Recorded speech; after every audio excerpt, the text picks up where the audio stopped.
এই যে ঘুরে এই রাস্তা নামবা, বুঝছো? এই যে দেখো ডান পাশের রাস্তা নেমে যাবো। এই ডান পাশের রাস্তায় চলে যাবো না? ঘুরে নিচে নেমে গাড়িটা ধরতে হবে। এই জায়গাটা কিন্তু অনেক সুন্দর।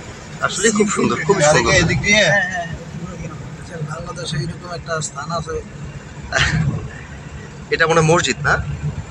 এই ভাই, আসাদ ভাই, এটা আপনি যেটা খুব সুন্দর করছে, মনে হয় যে একবারে ব্রিটিশ কালচার লাগতেছে, ব্রিটিশদের মতো লাগতেছে। বঙ্গবন্ধু শেখ মুজিবুর রহমান টানেল। আমরা এখন টোল দিচ্ছি, টোল ম্যাডাম।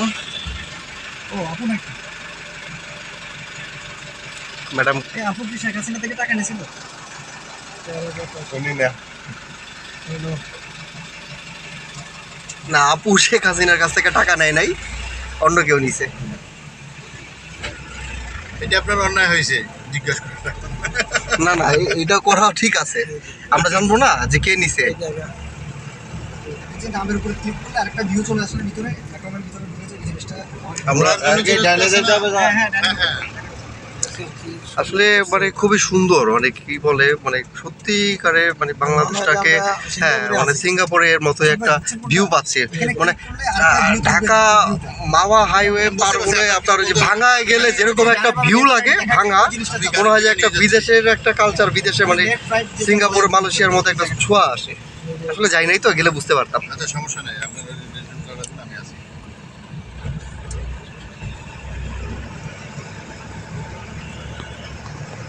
বিল্ডিংটার ডিজাইনটা খুব সুন্দর। এটা মসজিদ না হইতে পারে, বা থাকার জায়গা হতে পারে। অনেক অনেক এই যে মানে কি বলে, এই যে চিটাগাঙ্গে আসার পরেই প্রথম ধান ক্ষেত দেখতে পারতেছি, এত সুন্দর দেখি নাই। এটার মধ্যে দ্রুত যাবে, এটা হচ্ছে যে স্মার্ট জ্যাকেট। এটার মধ্যে আস্তে গেলে হবে না, এটার মধ্যে যেতে হবে জোরে। হ্যাঁ, এটা জোরে স্মার্ট ব্রেকার, হ্যাঁ স্মার্ট। টার্নিং আছে না, নট স্পিড ব্রেকার। হ্যাঁ, টার্নিং পয়েন্ট। এখন এগুলাই দিতেছে নতুন করে, এটা ভালো। এটা হচ্ছে প্লাস্টিকের মতো না? হ্যাঁ এটা প্লাস্টিকের মতো। এটাতে যদি আপনি জোরে যান বুঝবেন না, আস্তে গেলে ধাক্কা খাবে। ধাক্কা খাবে। রাত্রেবেলা কিন্তু জ্বলে, রাত্রে কেন চলে? মানে এটা আপনাকে সংকেত দিবে বারবার। এই উপরে হচ্ছে ব্রিজের যে লাইনটা দেখতে পাচ্ছেন আপনারা, এটা হচ্ছে টানেলের রাস্তা ছিল। এখন আমরা টানেলের নিচ থেকে সাইডের রোডে ঢুকলাম।